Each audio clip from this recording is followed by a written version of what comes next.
Ahora sí.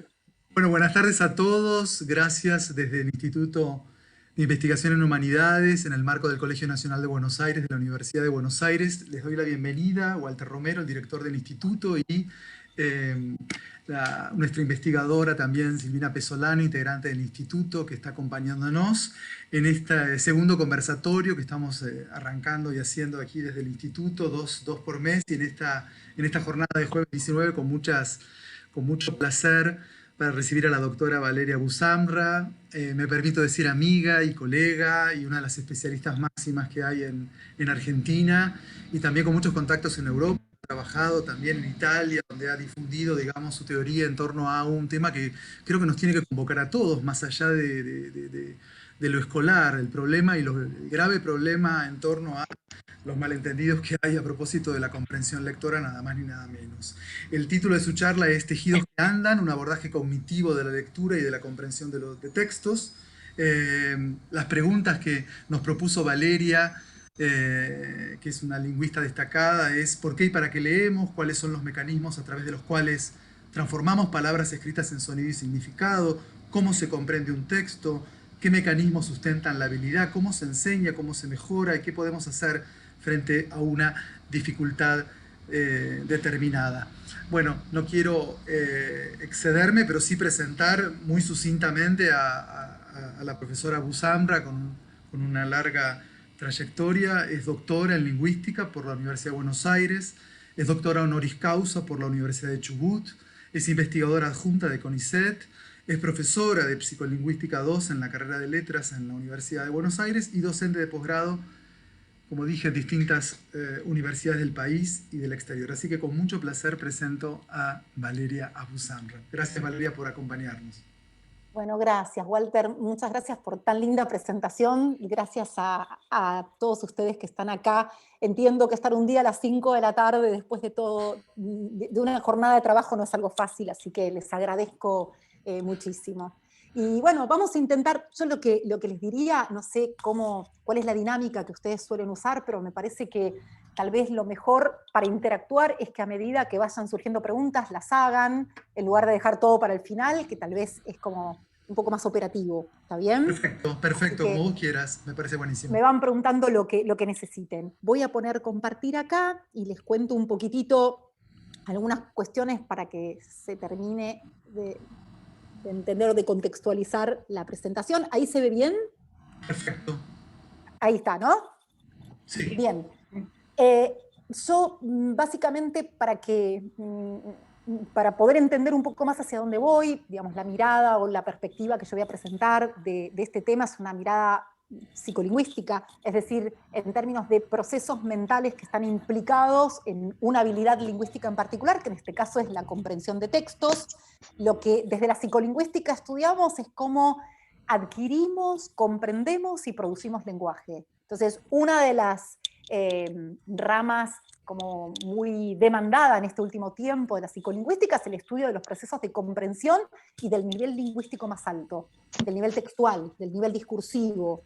Eh, si bien yo lo voy a tomar de manera más allá de todas las diferencias que hay entre discurso y texto, y van a ver que la oralidad es un aspecto sumamente importante desde la perspectiva psicolingüística, porque hay un punto determinado cuando se automatizan o se mecanizan ciertos procesos como la decodificación, como la lectura más automática. La oralidad tiene un peso, tiene una correspondencia prácticamente de uno a uno con la escritura, con lo cual todo lo que tiene que ver con la comprensión del discurso oral va a también permitirnos predecir un poco qué va a pasar a nivel de la comprensión del texto escrito. Entonces, tiene una mirada de tipo psicolingüística. Mi trabajo se desarrolla no solamente a nivel de la investigación más básica psicolingüística, sino que yo también trabajo en un hospital, que es el Hospital Eva Perón en San Martín, con pacientes que tuvieron una lesión cerebral y que por eso ven alterado algún aspecto del lenguaje. Son pacientes afásicos o pacientes lesionados del hemisferio derecho, que como consecuencia de esa lesión cerebral pierden alguna función lingüística específica. Pacientes que leían y dejan de leer, pacientes que escribían y dejan de escribir, pero leen, pacientes que pueden procesar sustantivos pero no pueden procesar verbos. pacientes que pueden reconocer un rostro o un objeto, pero no pueden reconocer una letra. Entonces hay una gran variedad y los pacientes con lesiones cerebrales constituyen una de las evidencias más claras para validar modelos gramaticales en condiciones gramaticales y de otro tipo en condiciones, si uno quiere llamarlo, normales. ¿Está bien? Es decir, como justamente se trata de procesos mentales, esos procesos mentales son invisibles, no puedo verlos de manera directa, estudiar qué pasa cuando una persona por una lesión cerebral perdió esa función me va a permitir a mí inferir cómo está estructurada esa función, cómo tengo que hacer para trabajarla, cómo tengo que hacer para enseñarla, para mejorarla, etcétera, etcétera. Entonces, un poco ese es el contexto. Y en realidad, lo primero que creo que es importante es, para entrar en lo que es la comprensión de textos, es un poco también entrar en la idea de qué es el lenguaje, ¿está bien? El lenguaje puede ser muchas cosas. Hablar del lenguaje es algo que nos atraviesa a todos los seres humanos. Yo antes les presentaba unas palabritas y digo, bueno, si yo pregunto a cualquier persona que pasa por acá por la calle, ¿qué es limerencia? Tal vez haya gente que me diga, no tengo la menor idea, haya otra gente que me diga, escuché la palabra pero no sé de qué se trata, y hay otros que la escucharon y saben de qué se trata. Eso tiene que ver con cómo vamos organizando la información léxica en este constructo llamado mente-cerebro. Es el léxico mental que va a ser tan importante para la comprensión de textos. Uno de los factores predictivos más sensibles para poder entender qué pasa con la comprensión de textos es entrar al vocabulario. El vocabulario es un gran predictor de la comprensión de textos. No quiere decir que sea lo único. Hay niños, niñas, adolescentes con buenos vocabularios y que siguen fallando en comprensión de textos. Pero algo que se ve de manera muy habitual es que las mayores dificultades en comprensión de textos van de la mano de vocabularios pobres y organizados de una manera que no es la manera que puede llegar a ser más operativa. Entonces, estamos hablando del léxico mental. Cuando entramos al lenguaje, digamos, lo primero que uno se pregunta cuando está trabajando con la comprensión de textos es, obviamente, la comprensión de textos es una parte, un nivel específico del lenguaje, pero la realidad es que más allá de que ustedes sepan o no sepan qué es limerencia, qué es serendipia, si yo les preguntara a ustedes o a cualquier persona que me cruzo qué es el lenguaje, todos tendríamos una opinión formada acerca de lo que es el lenguaje. Y el lenguaje puede ser muchas cosas. El lenguaje puede ser un sistema de signos, puede ser definido como un sistema de signos, puede ser definido como un mecanismo, un recurso de comunicación, puede ser definido como un módulo computacional, como un área neural, como un instinto, de acuerdo a la perspectiva que yo tome. ¿Está bien? Quienes trabajamos desde el punto de vista lingüístico, y con todos los aportes de Chomsky, esta idea del lenguaje como instinto apela o apunta al desarrollo fundamentalmente de la oralidad. Cuando Chomsky habla del lenguaje y dice el lenguaje es innato, no quiere decir que traemos lenguaje y ya está. Quiere decir que hay una predisposición a adquirir el lenguaje de manera espontánea y natural, pero tienen que para eso digamos, insertarme en los datos sociales, en los datos del medio. Si yo no tengo una persona inserta en un contexto social, el lenguaje no se desarrolla de la misma manera. Por eso es que Chomsky y Pinker, retomando los postulados de Chomsky, lo que va a decir es, el lenguaje es un instinto. De la misma manera en que para las arañas lo es el tejer telas de arañas.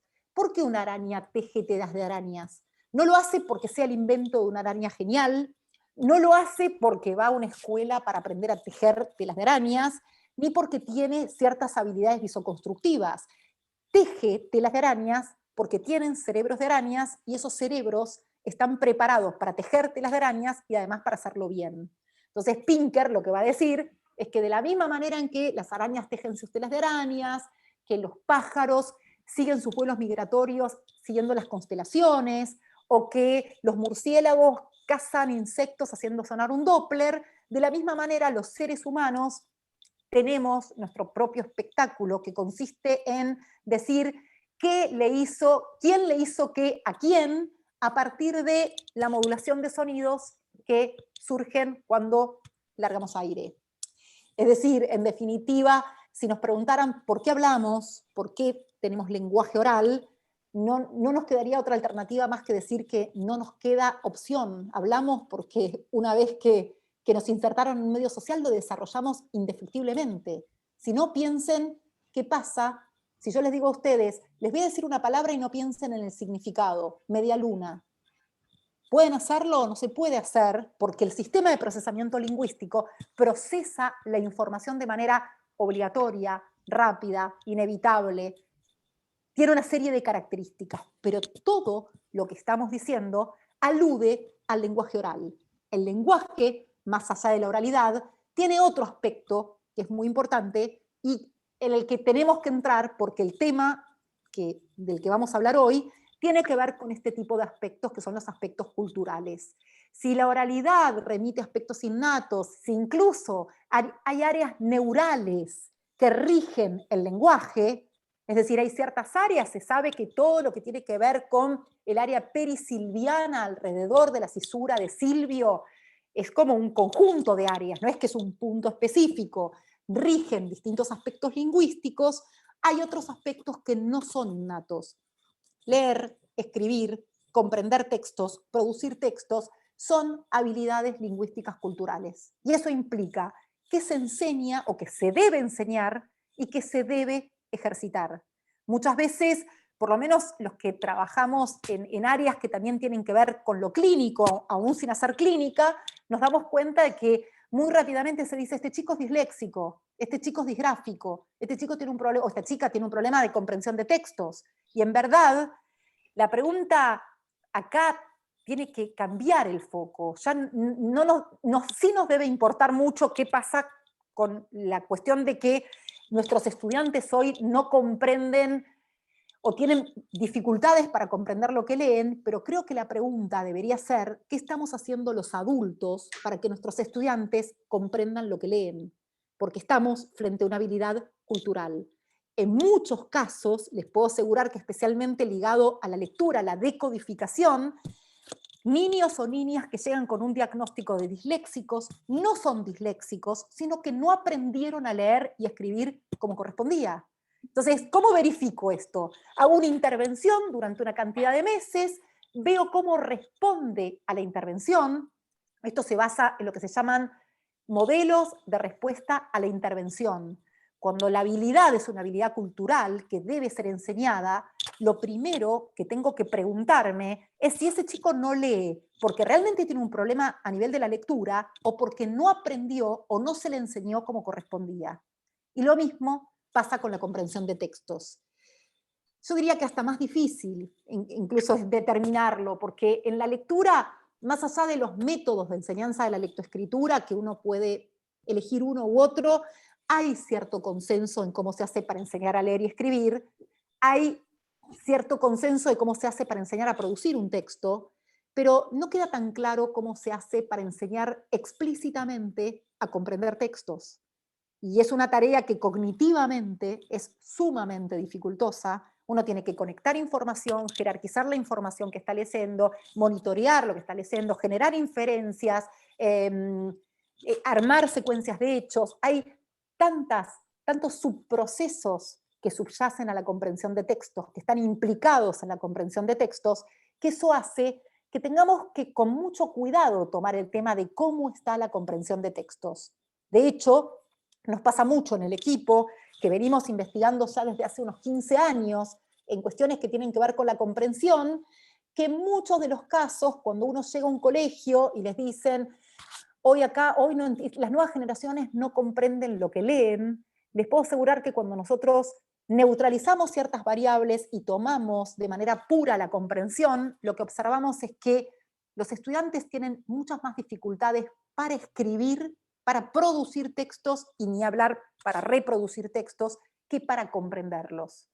Desde el punto de vista psicolingüístico, los procesos de comprensión son más tempranos y menos demandantes cognitivamente que los procesos de producción, en los cuales uno tiene que partir de una idea y a partir de esa idea hacer una planificación de a quién le va, para quién escribe, cuál es el objetivo de lo que escribe, qué quiere transmitir, qué estructuras sintácticas va a usar, qué palabras va a seleccionar, cuál es el contexto en el que está escribiendo. todo ese proceso de planificación implica un esfuerzo, una demanda cognitiva mucho más grande que lo que implica la comprensión de un texto, que en definitiva lo que termina es como no más que regulando, es verificando cómo están los procesos de entrada, más de entrada que de salida. Entonces, para entrar en la comprensión de textos, un aspecto que es importante es esto, de distinguir aspectos innatos y culturales y partir de la base de que para poder hablar del estado de la comprensión de textos, lo primero que tengo que asegurarme es que haya sido enseñada y se ejercite como corresponde. Los programas de mejoramiento de la comprensión de textos muestran efectos muy interesantes. Y tal vez ustedes se mueven en un colegio que es un colegio que no es representativo de la mayor cantidad de colegios a los que uno se suele enfrentar, pero la realidad es que hay tantísimas variables que están influyendo más allá de los aspectos puramente lingüísticos y que tienen que ver con los culturales, con la cantidad desde cosas mínimas. Por ejemplo, hay una cantidad de estudios hoy en día que muestran que chicos provenientes de distintos contextos socioeconómicos llegan al primer grado de una escuela, llegan al inicio de la enseñanza de la lectura con distinta cantidad de exposiciones a situaciones de lectura. Chicos que provienen de hogares muy desfavorecidos llegan con 0 exposición a situaciones de lectura. Y no solamente de lectura, también de narración y también de escuchar lenguaje, escuchar lo que hablan. Se sabe que no es lo mismo escuchar el habla de los adultos que el adulto se dirige, tenga un habla orientada hacia el chico. Y eso se traduce en una adquisición más fluida y más sencilla, excepto que haya una dificultad, de la lectoescritura en aquellos chicos que vienen con más experiencia en cada una de estas cuestiones. Es decir, que la oralidad desde muy temprano va a influir y el contexto socioeconómico va a ser algo que va a ser determinante también en la adquisición de la lectura y posteriormente de la comprensión de textos. ¿Vamos bien? Voy muy rápido. No, vamos bárbaro, vamos muy bien. Sí, sí, sí. Bien. Cuando vos quieras te interrumpimos con preguntas, pero sigamos. Sí, cuando quieran ustedes, cuando quieran, me van diciendo. No, me quedé muy sorprendido por el tema del vocabulario y esto que decís que es un Sí. sector muy clave. Y me acuerdo que antiguamente se usaba mucho el tema del vocabulario, el problema lexical y el problema, digamos, de las acepciones de las palabras, que evidentemente nos damos cuenta que los alumnos no reconocen, no pueden distinguir más allá de la primera acepción de una palabra, porque el problema del vocabulario es muy grande. Y lo otro que me ha sorprendido mucho que dijiste es este problema que finalmente, en este gran problema que tenemos social, de que en general se genera rápida digamos, las recetas o los diagnósticos en torno a que los chicos son disléxicos, vos llevaste el foco sobre un problema que el chico en verdad nunca aprendió también a aprender un texto. Estos dos temas me han hecho interpelado mucho. Perdóname que te interrumpa. No, es que es muy interesante. Mira, en Estados Unidos hubo un investigador que se llama Paul Fletcher que hizo que justamente el problema que tenían es que estaban los sistemas de salud colapsados con chicos con diagnóstico con dislexia. Entonces, en un momento se tomó como una cuestión de Estado y dijeron, esto hay que revertirlo. Lo mandaron a Paul Fletcher a investigar qué pasaba y él aplicó este programa de respuesta a la intervención.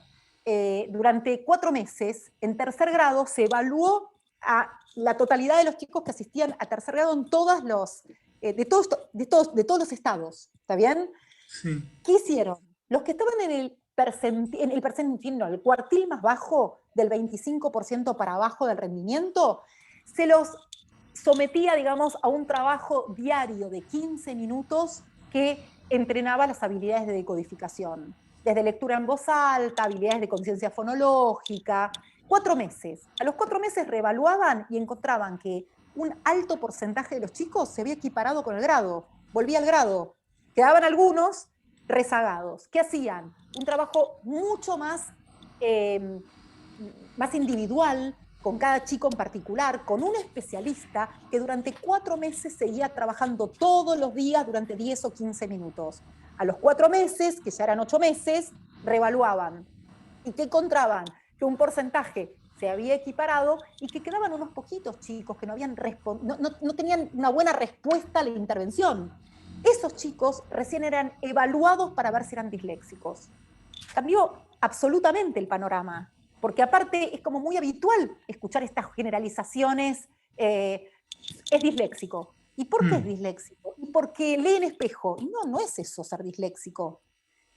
Hace poquito hicimos un trabajo de investigación en lo que queríamos ver cómo en los ámbitos escolares estaban difundidos lo que se llaman mitos lingüísticos y neuromitos. Por ejemplo, se usa solo el 10% de la capacidad del cerebro. La dislexia es un problema de lectura en espejo. Hay personas de hemisferio izquierdo y de hemisferio derecho. Hay que enseñarles diferente. Los mitos están absolutamente difundidos y arraigados entre la gente que trabaja, entre los profesionales que trabajan en el ámbito educativo. Entonces, lo primero que hay que desterrar es ese tipo de cosas, porque no ayuda a decir, es disléxico, y ya está. Más cuando se trata de una habilidad de este tipo. Entonces, eso para mí es muy importante. Y el tema del vocabulario es esencial. Hay unos trabajos que para mí son hermosos, que habla de la brecha de los 30 millones de palabras y que cuentan cómo, de acuerdo a la cantidad de habla, hay trabajos en los cuales hacen seguimientos longitudinales de los chicos en los primeros años en el contexto de la casa y ven cuánto de habla escuchan de los adultos y cuánto se les dirige, y muestran que chicos de hogares de contextos muy desfavorecidos llegan con una diferencia de 30 millones de palabras oídas menos que los otros a adquirir la lectoescritura. Y eso obviamente que va a redundar en dificultades para adquirir la lectoescritura de manera posterior. De hecho, hay un gráfico que a mí me encanta, que no lo tengo acá, pero que muestra cuántas palabras leería alguien que lee 1 minuto por día, cuántas leería alguien en un año, ¿no? Una persona que lee 1 minuto por día durante un año leería 8.000 palabras en un año. Una persona que lee entre 5 y 6 minutos en un año leería 250.000 palabras. Y una persona que lee 20 minutos por día, en un año leería aproximadamente, eran 1.800.000 palabras. Es decir, fíjense las diferencias que hay en una habilidad que es cultural. Es decir, lo que los chicos que leen 1 minuto leen en un año, los que leen durante 20 minutos leen en 2 días. Entonces, esas cuestiones para las habilidades culturales, como son la comprensión de textos, la producción, la lectura, son fundamentales y son para tener en cuenta, porque uno no sabe por dónde entrar, pero a veces es mucho más básico y elemental de lo que uno imagina. Así que creo que esas dos cuestiones son dos cuestiones muy importantes, que es cómo influye la oralidad y cómo influye el vocabulario. El vocabulario sigue prediciendo de manera muy clara la comprensión lectora, aún en chicos de escuela secundaria. Aún en chicos de escuela secundaria. Entonces es una cuestión a ser trabajada. Es muy importante poder trabajar a nivel del vocabulario y también del conocimiento del mundo, ¿no? Porque el conocimiento del mundo es todo ese conocimiento que tenemos de los hechos, de la funcionalidad, tiene que ver con, no sé, conocer que Montevideo es la capital de Uruguay, que el martillo se usa para poder clavar un clavo y cuáles son los colores. Todo eso también facilita la comprensión de textos. Chicos con menor conocimiento del mundo van a tener más dificultades también para comprender textos, fundamentalmente porque la comprensión de textos, desde un punto de vista cognitivo, se define como el resultado de algo así como una transacción entre lo que dice el texto y la mente del comprendedor. Es decir, el texto no lo dice todo, eso lo decía Umberto Eco, es algo así como una maquinaria perezosa que le pide al lector que haga gran parte del trabajo que debería hacer. Dice, pobre del texto si tuviera que decir todo porque no terminaría nunca. Y en realidad lo que está justamente marcando es que desde un punto de vista cognitivo, la comprensión de textos implica la construcción activa de significado. Alberto Mangel dice, tiene un libro, ya me voy a acordar, hoy estoy como muy olvidadiza. Historia de la lectura. Una historia de la Una historia lectura. de la Una lectura. historia de la lectura. Nuestro exalumno, Alberto Mangel. Ese libro es maravilloso. Bueno, a mí me gusta muchísimo. Mirá vos, no sabía. Después se fue a España y digamos, creo que se asentó y trabajó siempre desde España. Pero él lo que decía es que la vida del texto depende de la generosidad del lector. Es recién cuando el lector se acerca que completa el sentido, ¿está bien? Porque recién cuando es leído es que adquiere ese estatus de material que se lee y al que se le asigna un significado. Y me Bueno, parece que eso es... parecido a lo de Eco, ¿no? También con esto que planteaste de la máquina Pigra. Sí, El texto es perezoso, en sí, definitiva. El que lo hace trabajar y, es el que lee. exacto. Vos sos el que completás los vacíos informativos que deja el texto. Y toda esta teoría que es preciosa cuando se trata de textos narrativos, después entra en cortocircuito cuando lo que yo tengo que enseñar es a comprender textos expositivos o muy dependientes de una, no sé, por la primera vez que uno lee Chomsky dice, ¿cómo hago para completar lo que no dice el texto si no tengo margen para esto? Pero bueno, ahí existen otros mecanismos. Los conectores funcionan como instrucciones de procesamiento que me permiten a mí establecer qué tengo que conectar y qué tengo que mantener activado y qué tengo que desactivar. Es decir, que en muchos casos, cuando el conocimiento del mundo no alcanza para completar, son otros los recursos a los que acudimos, como por ejemplo estas instrucciones de procesamiento dadas por los conectores, que me permiten entender cuando hay una relación causa-consecuencia o consecuencia-causa, etcétera, o temporal, etcétera, etcétera. Y enseñar a leer literatura sería una forma más sofisticada de comprender un texto por todo lo que lleva, digamos, el pensamiento paralelo, las asociaciones, las inferencias complejas que implica la literatura, o está al mismo nivel, digamos, que un texto expositivo. Mira, en realidad en todos intervienen como los mismos procesos, en todos tienes que construir significado, conectar información. Lo que pasa es que creo que el peso de los procesos es diferente en un caso y en otro. En el texto narrativo siempre tenés, bueno, depende, ¿no? Yo qué sé, lees Borges y si no tenés un conocimiento de mundo importante, se puede hacer difícil, pero algo entenderías. En cambio, cuando es un tema muy específico de un dominio, con un vocabulario muy específico, pesan mucho más otras cosas. Es como que el peso de esos procesos que subyacen es diferente en un caso y en otro. Inclusive es tan puntual esto que incluso en los textos narrativos el peso que tienen ciertas habilidades y otras es diferente en colegios de altas oportunidades educativas y de bajas oportunidades educativas. Lo que predice la comprensión lectora es diferente en un grupo y en otro grupo. Entonces, todo eso, no sé, yo cuando empecé con la psicolingüística tuve la suerte de tener como dos maestros increíbles y aparte muy distintos, cascarrabias que se peleaban entre ellos, pero que para mí era genial, que era Alejandro Reiter, también un ex alumno del Buenos Aires, un sociolingüista, y Aldo Ferreres, que no fue de Buenos Aires, pero creo que le hubiera gustado, y que es un médico, es un neurólogo, muy inteligente, trabaja mucho en todo lo que tiene que ver con lectura, y ellos un día me sentaron y me dijeron, mira, vos con la psicolingüística podés llegar a lo que quieras, hay que ser muy cuidadoso, porque uno puede encontrar, digamos, uno necesita, no alcanza el sentido común, tiene que probarlo a través de ciertas evidencias empíricas a partir de lo experimental, porque si no uno corre el riesgo de afirmar que con el sentido común hay un procesamiento que es de una manera y no de otra. Entonces, todo esto es importante de probarlo. Si yo digo, en un colegio de oportunidades educativas altas pesan más otras habilidades que las de oportunidades bajas, es porque yo hice algún tipo de investigación, de experimento, digamos, que me permite a mí validar esa hipótesis. Es decir, comprobar esa hipótesis que yo tengo. Entonces, todo eso hay que tomarlo como con mucho cuidado en estas Walter, cuestiones. Sí. perdón, Mario, sí. perdón, doctora. Yo trabajo con Walter en el instituto, y soy profesor de sociología del colegio, y le quiero hacer una pregunta. Por favor, considere que es una pregunta de un perfecto ignorante que tiene algunas curiosidades respecto de los estudios recientes, sobre todo de las ciencias cognitivas.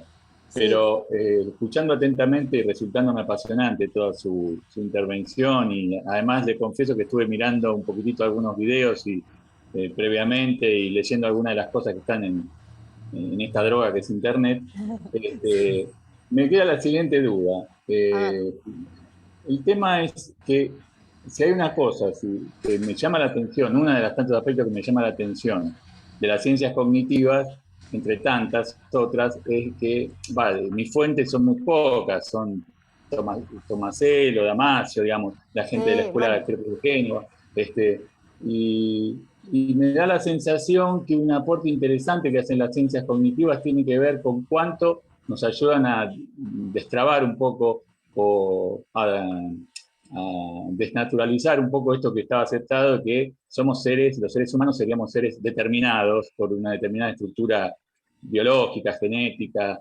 y apuntan, según lo entiendo, a revitalizar, a revalorizar el carácter de las elecciones humanas, el carácter electivo de los seres humanos. Y cuánto este elemento electivo puede ayudar incluso a transformar aspectos de la propia anatomía de nuestro cerebro, entendiendo que también hay podríamos decir, un proceso de unitariedad, si bien son distintos, pero un proceso de permanente unitariedad entre mente y cuerpo, ¿no? Ahora, la duda que me queda escuchando un poco sobre cómo esto aplica a la cuestión de la comprensión de textos es la siguiente. Usted había dicho, te voy a tutear porque me parece que sos joven. Por favor. No te quería decir, pero sí, por favor. Está bien. Gracias, Mario. Sí. No, por favor. Que la emisión de sonido es una cuestión que tiene que ver con ciertas características innatas y que hablar, escribir, producir un texto, etcétera, es una habilidad cultural que debe ser educada, ¿no? O sea, como que habría una combinación entre factores innatos y culturales. La pregunta concretamente que te hago es, ¿dónde estaría en este punto? Si están los elementos innatos, o sea, que están innatamente constituidos por nuestra sola condición de humanos, y hay elementos culturales, o sea, que dependen estrictamente del contexto cultural, ¿dónde estaría el elemento que yo le llamaría de connaturalidad? O sea, el elemento de, justamente, de aquella intervención humana que permite transformar una predisposición en una elección, en la elección de un camino. No sé si se entiende la pregunta. O sea, si somos solamente determinados culturalmente o si solamente hay características innatas, se me pierde un poco el aspecto del factor electivo, subjetivo, más profundo. No sé si se entiende. Sí, entiendo. Es decir, se me activaron tantas cosas para responderte que seguro que voy a ser caótica, pero no importa. Algo va a salir. Lo primero es que cualquiera de estos, digamos, procesos, habilidades, capacidades que uno explique son producto de, hoy en día más que nunca se sabe, de genes y ambientes. No tenés algo solo genético o algo solo ambiental o cultural. Se sabe que todas estas cuestiones, incluso el lenguaje en términos no solamente de lo que producimos, sino producimos y comprendemos oralmente. ¿Por qué se dice? Es decir, hay un concepto que a mí me encanta, Mario, que es el concepto de la división del trabajo. Que no me acuerdo quién es el autor, pero si después les interesa les mando. El concepto de división de trabajo, lo que dicen es que como todo es producto de genes y ambiente, lo que ocurre es que para algunas habilidades o capacidades pesa más una cosa que la otra. Por ejemplo, en la adquisición del lenguaje oral, cuando vos tenés un nene chiquito que está adquiriendo y desarrollando lenguaje, pesa mucho lo genético porque hay hay áreas neurales que rigen esto, pero obviamente si no está en un medio social, es imposible que despliegue el lenguaje, que desarrolle el lenguaje. Eso después va a servir como base para otros procesos en los que pesa mucho más el ambiente que lo biológico, diría yo. ¿Está bien? ¿Por qué? Porque en realidad en la lectura nadie nace sabiendo leer. Vos vas a tener que enseñarle a leer a través de la explicitación del método que tengas ganas, pero es muy interesante esto de ver cómo pesan en esta división del trabajo los distintos tipos de factores a la hora de desarrollar una capacidad o una habilidad, pero siempre partiendo de la base de que todo es una combinación entre factores innatos o factores biológicos y factores culturales. Hay algo que para mí es... Sí. Perdón, y entonces, ¿y la conciencia, el aspecto conciencial de la cuestión? O sea, porque entendiendo que los seres humanos somos biológicos, culturales, sociales, materiales, pero el aspecto de la conciencia, ¿cómo interviene en este punto? La conciencia propia del sujeto implicado. Por ejemplo, en el caso del niño podríamos decir que hasta que no adquiere una edad consciente, hasta que no se registre, no se puede hablar. Pero cuando empezamos a tomar conciencia, ¿cómo interviene este elemento? Bueno, ese tal vez no sea la parte que más desarrollada en mis investigaciones, pero hay todo un aspecto metacognitivo de conocimiento o de conciencia de cada uno de los procesos que es sumamente importante para la comprensión de textos. De hecho, la comprensión de textos en especial es una habilidad que siempre se hace de manera consciente, siempre. Es decir, la lectura, la decodificación, vos la automatizás. Se produce lo que se llama un proceso de modularización de la habilidad. Nace como cultural, pero casi empieza a funcionar como si fuera innata. ¿Qué significa? Cuando vos mecanizaste la lectura, yo te digo, lee lo que dice acá, otra vez, y no pienses en el significado, vos lo procesás como sea, una vez que lo adquiriste. Y eso es muy interesante porque además, y ahí es donde te digo que me voy a hacer lío, pero se mezcla todo lo que tiene que ver con el aporte de la neurociencia y de la psicología cognitiva, que puede ser tomada muy mal, porque la realidad es que la neurociencia no es ni una religión que viene a salvar la educación, ni es tampoco algo que atenta contra el pensamiento crítico. Es algo que aporta, es un aporte más, una perspectiva más en el conocimiento de los procesos, pero para la lectura, la neurociencia demostró un corolario que es muy interesante. Durante mucho tiempo se supo que un cambio en el cerebro llevaba a un cambio en la conducta. Una persona con una lesión cerebral deja de leer, deja de hablar. Entonces, cambio en el cerebro, cambio en la conducta. Pero la lectura permitió verificar con las imágenes cerebrales el corolario contrario, que es que un cambio en la conducta lleva a un cambio en el cerebro. La persona que aprende a leer y escribir muestra un patrón de activación cerebral diferente que la persona que es analfabeta. ¿Por qué? Porque la lectura toma áreas neurales ligadas al lenguaje, áreas ligadas a lo visual, y en el medio se produce conectividad neural y se genera un área que se conoce como el área de la caja de las letras, que es muy interesante, y que es un área que no existe desde el nacimiento. Empieza a haber conectividad neuronal. Uno hace con una técnica de neuroimágenes y le pedís a la persona que haga una actividad lingüística y se activa un área que en el alfabeto no se activa. Entonces, fíjate vos cómo influye también para saber esa cuestión que es sumamente interesante, una habilidad que empieza siendo cultural y se modulariza, se innatiza. Claro. Entonces, bueno, no sé si te contesté porque me fui como un poco de... Sí, sí, te agradezco mucho. No, por favor, por favor. Creo que es la parte al que le interese eso. Hay un libro que se llama El cerebro lector, que es de Stanislas Dehaene, que para mí es genial. Todo lo que escribe él es genial porque está muy fundamentado, y el que habla justamente, si yo les digo, yo les muestro a ustedes el caso de una persona que aprendió a leer, desarrolló la caja de letras y por una lesión cerebral se le afecta la caja de letras, y es casi como inverosímil lo que ven. Es decir, es una persona que no puede leer, pero puede escribir. Todo lo mismo que no puede leer, lo puede escribir. Y que si yo le escribo en el brazo gato, me dice gato. Es decir, puede hacer lo que se llama dermolectura, puede escribir, puede procesar lo ortográfico, pero no puede leer, porque tiene afectada esa caja de letras que es la que se desarrolla cuando aprendemos a leer y escribir.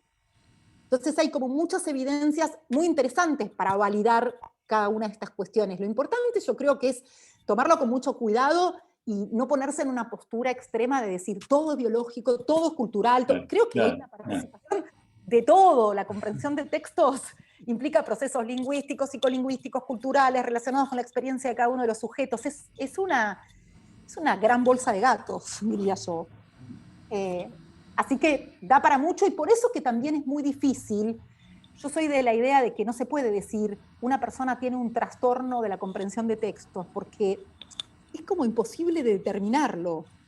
Es la comprensión de textos, es decir, abordar el nivel textual implica tener intactas todos los niveles lingüísticos inferiores: fonología, morfología, léxico, sintaxis, semántica. Entonces, ¿cómo voy a saber yo si la persona tiene un problema específico de comprensión de textos, si tal vez lo que le pasa es que no comprende oraciones, no va a comprender textos, no tiene un buen vocabulario, no va a comprender textos, no decodifica como corresponde, no va a comprender textos?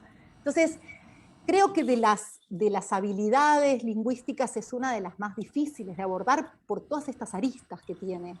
Eso es lo que lo hace tan complejo. Bien, yo quiero ver hacia dónde voy a ir para contarles algo más, pero igual me parece que está buena esta charla, porque me van a quedar afuera varias cosas, pero bueno, me preguntan lo que quieran. Entonces, decíamos que la comprensión de textos es la construcción activa de significado, hay un lector / comprendedor, los términos a veces no son muy felices, pero bueno, es la persona que comprende, que está encarando la tarea de comprender, que no solamente construye la representación mental, sino que además tiene que actualizarla y cambiarla. Es decir, que tiene que tener la flexibilidad cognitiva como para saber cómo va avanzando con esa representación mental que generó. ¿Qué le pasa al mal comprendedor? El mal comprendedor suele tener problemas para inhibir lo irrelevante, por consiguiente, para jerarquizar la información. Se sabe efectivamente que un buen comprendedor es una persona que tiene buenas habilidades de inhibición verbal, de inhibir lo que son detalles. En la construcción de significados yo no puedo computar absolutamente todo.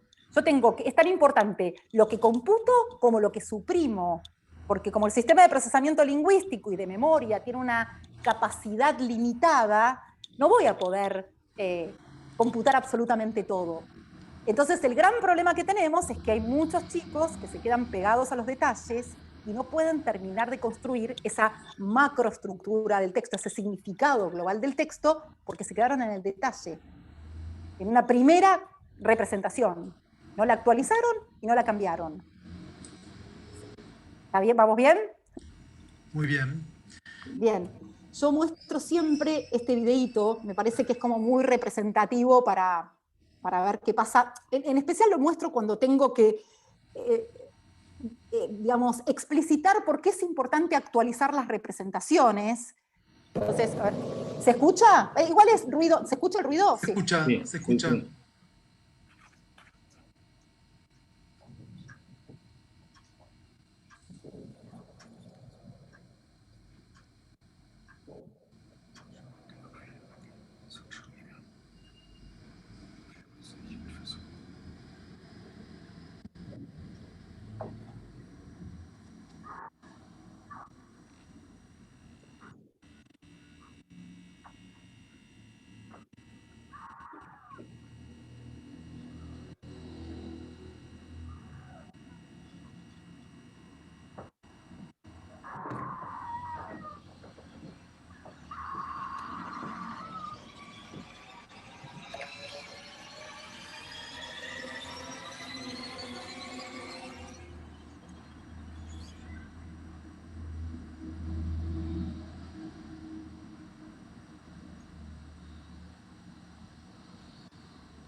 Bueno, hasta ahí.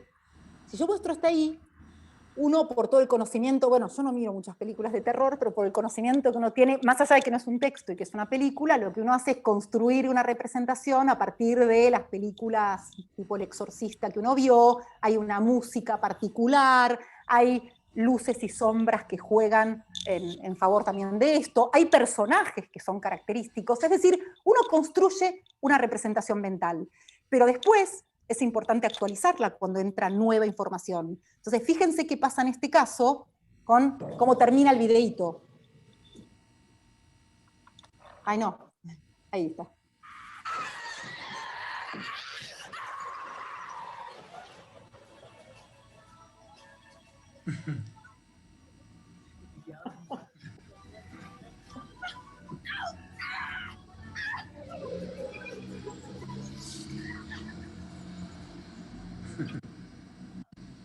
Fíjense que hasta los gritos suenan diferentes ya.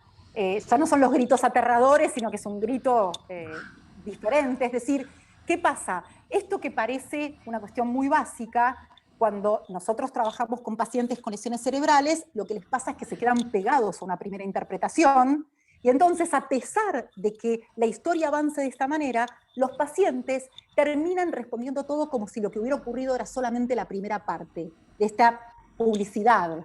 ¿Está bien? Pero esto lo que muestra es, yo no puedo quedarme pegado, tengo que tener la flexibilidad cognitiva necesaria para actualizar la representación mental que yo estoy generando. Se construye, se actualiza y se cambia.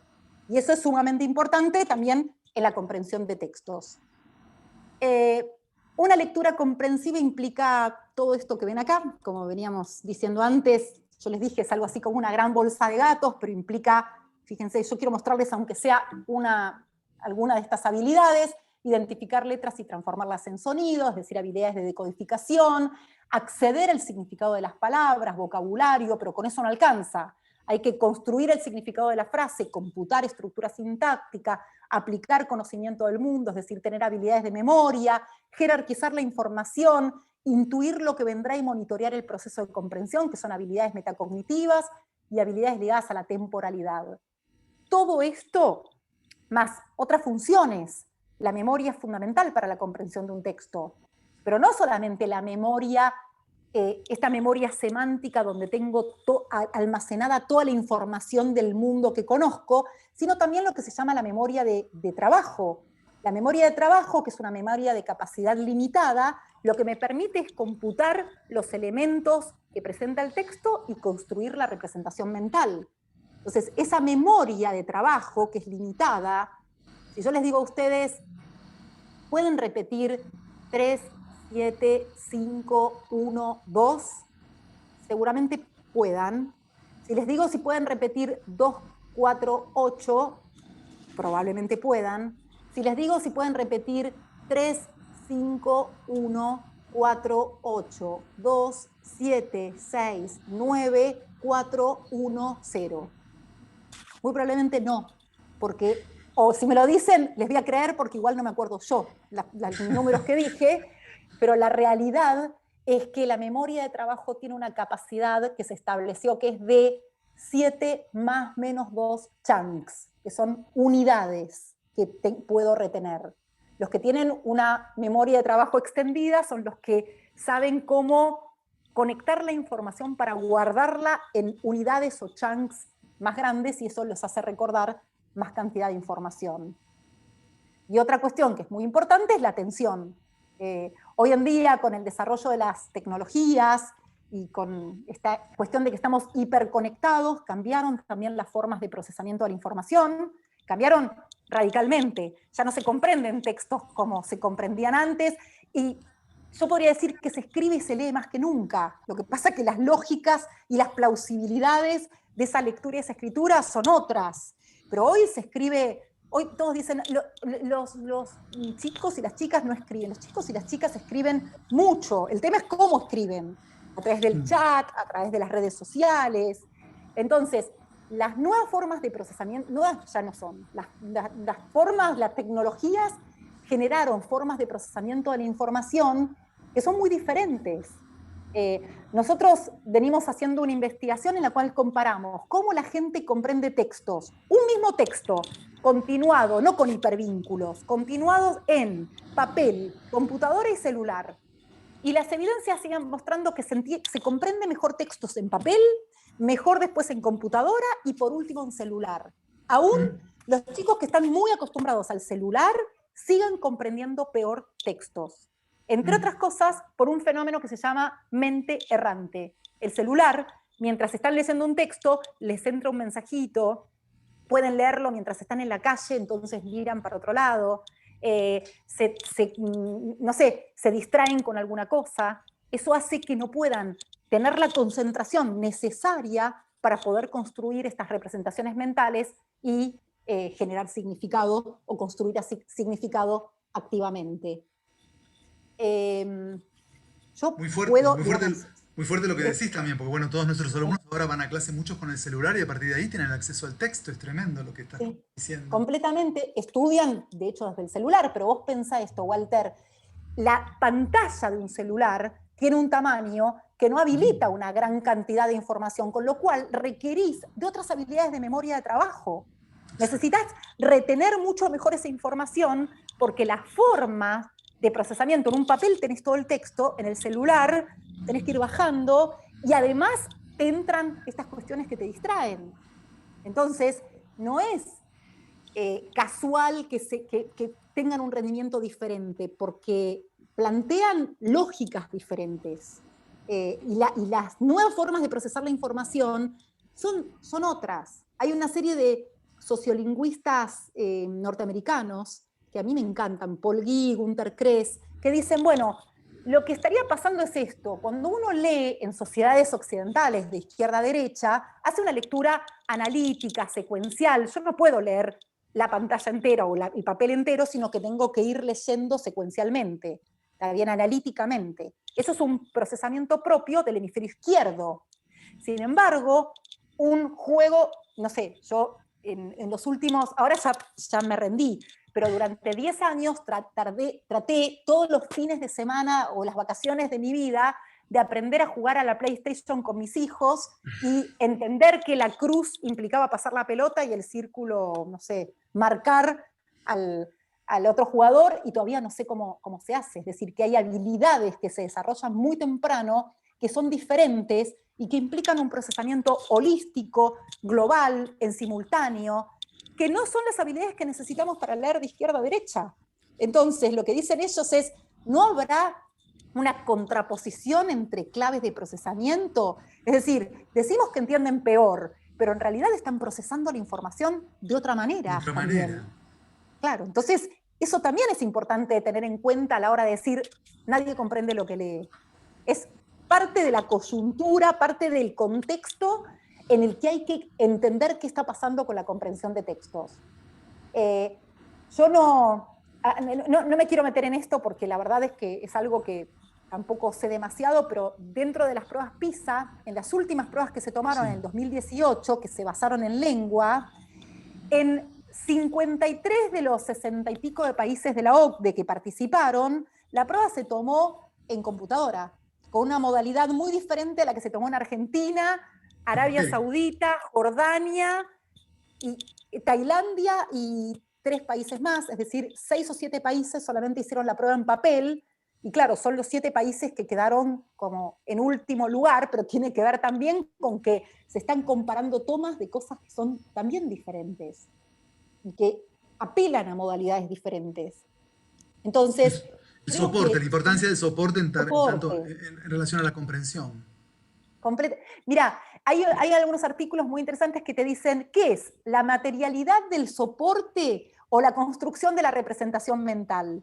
Y lo que te marcan es que es la construcción de la representación mental en ese soporte lo que te lo determina. Cómo lo construís en un lugar donde tenés todo fragmentado o en algo donde contás con una mayor cantidad de texto. Hay un anclaje. Claro.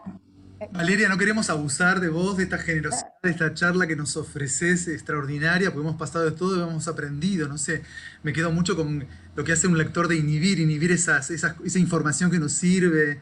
Bueno, la caja de letras, los chunks, ¿no? Los chunks, dijiste que se llaman chunks, esos lugares de mundo. Bueno, hemos aprendido muchísimo, pero bueno, no quiero perder la oportunidad de dar la palabra a los que nos están acompañando, si quieren hacer una pregunta, porque nos quedan 10 minutos para aprovechar. Sí. Y me parece interesante. Si se puede, Walter. Sí, claro, Marilina, cómo no, con todo gusto. Sí, claro. Valeria, muy interesante, sobre todo muy sensato todo lo que decís, porque habitualmente cuando uno escucha cuestiones así como grandilocuentes, lo que ha sucedido la semana pasada de los 200 estudiantes que no comprendían texto para ingresar a Toyota, a mí me quedó resonando eso, y a partir de lo que vos me decís, o sea, la verdad nunca es simple, ¿no? Siempre debe haber mucha complejidad. Por un lado, debe tener que ver mucho la formación, seguramente, el conocimiento del mundo, quizás también una escuela que ha demonizado el estudio de la gramática, entendida en buenos términos, ¿no es cierto? Porque vos hablabas justamente de la interrelación de niveles, de vocabulario. Si vos no sabés lo que es un prefijo, un sufijo, obviamente no vas a poder acrecentar tu universo léxico. Digo esto porque en nuestra escuela todavía la gramática tiene un fuerte peso. Por supuesto que la gramática por sí sola no tiene sentido, sino en contexto, pero también pensaba, ¿qué examen le habrán tomado a esos chicos? ¿Qué será esa comprensión? No sé si completamente. Y sobre eso quizás vos tenés posibilidad o has abondado más. A mí me interesó muchísimo saber qué le habrán tomado para llegar a esa conclusión, ¿no? Mirá, Bueno, gracias por la pregunta y por tus palabras. La realidad es que eso que estás diciendo es algo de base. Nosotros cuando evaluamos, primero y principal, la verdad es que a mí me resulta odioso el haber desarrollado materiales para evaluar la comprensión de textos, porque después no sabes qué se hace con eso. Es decir, para mí la evaluación está muy buena para saber un estado de la habilidad, pero hay que ser muy cuidadoso también con qué se hace después, para qué es. Es decir, la evaluación por la evaluación no sirve.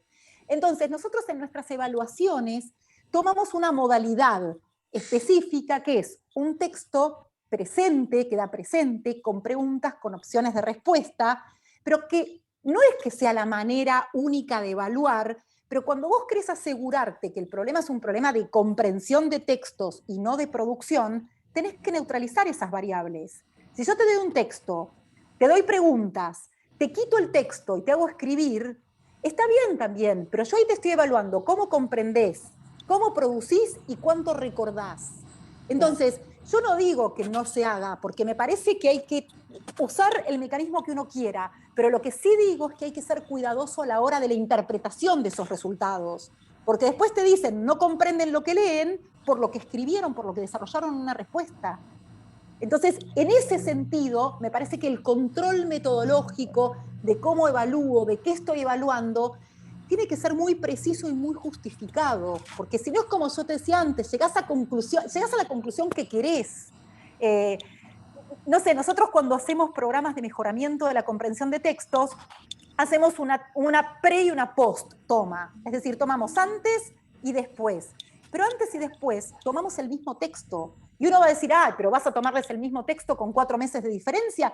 Pero yo si no, no puedo saber si mejoraron porque el texto es más fácil o más difícil, si hay un efecto de la escuela que está influyendo. Entonces yo tengo que tener un grupo control, un grupo experimental, tomarle antes y después a un grupo y al otro, y comparar cuál es el tamaño del efecto de ese mejoramiento en la comprensión. Entonces, lo que vos estás diciendo no es menor, porque muchas veces te dicen, nadie comprende lo que lee. Y bueno, y mostrame con qué lo tomaste, mostrame cuál es la base, porque es parte de una gran generalización esto de no comprenden lo que leen. Y muchas veces no aluden a la comprensión, sino que están aludiendo a otras cosas.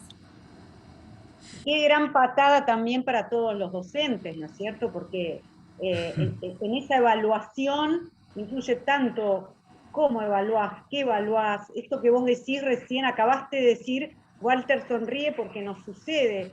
¿Habrá que tomarles quizás el mismo texto a los chicos que desaprueban examen tras examen, con una gradación quizás en la complejidad, y no a veces como los sometemos a textos totalmente diferentes de los que han leído?